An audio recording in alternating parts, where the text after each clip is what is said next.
Hello everyone, welcome back to One Tutoring. This is the start of a new series called One Macroeconomics. The example that we're going to cover in this channel is OCR, and the textbook that's relevant to what I'll be teaching from is now shown on the screen.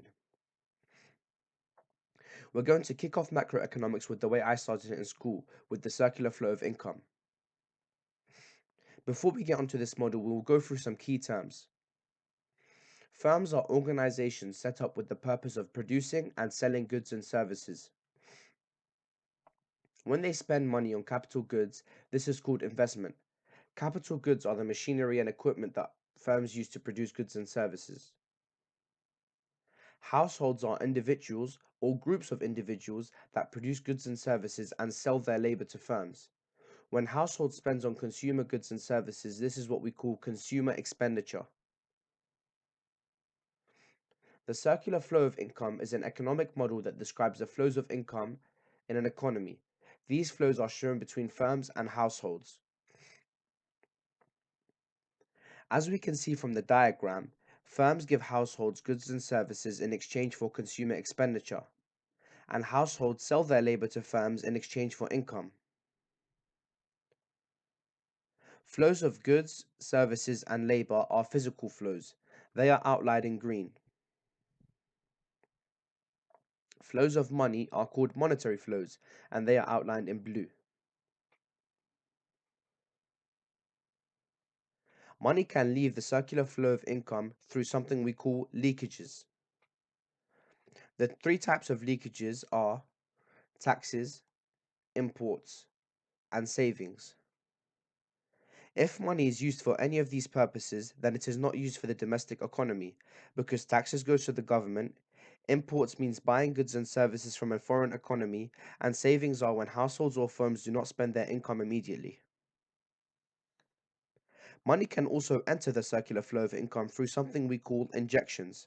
The three injections we cover are investments, which we already have seen to be firms spending money on capital goods, government spending, and exports. So these are the ways that money enters and leaves the circular flow of income through injections and leakages. Now we're going to look at some key concepts that you'll need to know for this introduction to macroeconomics. The GDP of an economy is the total value of goods and services produced in that economy in a given time period, typically a year. When injections are equal to the leakages in an economy, this is what we call macroeconomic equilibrium. This means that the GDP remains constant, so it doesn't increase or decrease. If injections are larger than leakages, then the GDP of that economy increases. And if injections are lower than the leakages, then the GDP of that economy decreases. When an economy is in macroeconomic equilibrium, then the output of the economy is equal to the expenditure of households, which is equal to the income of households. We are able to calculate GDP using three methods. The output method. This is adding up the total value of goods and services produced in a given time period. The expenditure method. This is adding up the total amount of money spent on goods and services in a given time period. The income method.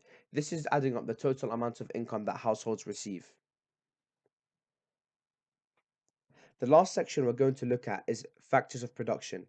This is a concept that overlaps in both macro and microeconomics. For firms to achieve their purpose of producing goods and services, they need four factors of production, which include people, which we call labor. This is the work done by households who sell their labor to firms. Equipment, which we call capital. This is the equipment that firms use to produce goods and services. It is different from land because it has to be made first before being used. Natural resources, which we call land. I think this is pretty self-explanatory. And entrepreneurs, which we call enterprise. These are the people who take risks and set up firms that create things from other factors of production. Their reward for taking risks is profit. So in an example of a firm that builds houses, these pictures represent the different factors of production. The builders would be the labor, the trucks would be the capital, the land they build the houses on would be called land, and the entrepreneurs that are willing to invest would be the enterprise. Now we're going to test your knowledge. Pause the video and fill in the gaps on a spare piece of paper, and resume the video when you are ready for the answers.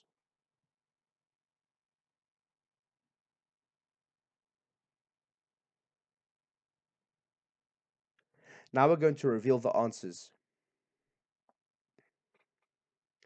The circular flow of income is an economic model that describes flows of money and income in an economy. The model shows flows between firms and households. Firms are organizations that produce goods and services. Households are groups of people that consume goods and services as well as selling their labor to firms. Flows of money are called monetary flows, and flows of goods, services, and labor are called physical flows. It is possible for money to leave the circular flow through something we call leakages. These include taxes, imports, and savings. It is also possible for money to enter the circular flow through injections. These include investments, government spending, and exports. When injections are equal to leakages in an economy, then the GDP remains constant. This is known as macroeconomic equilibrium. If injections exceed leakages, then the GDP will increase, whereas if injections are less than the leakages, then GDP will decrease. Add up your total marks out of 23. And if you got less than 20, return to the slide which contains the information you got stuck on. Thank you for watching. That was an introduction to macroeconomics. Our next video will begin with aggregate demand. Please leave a like, subscribe, and share.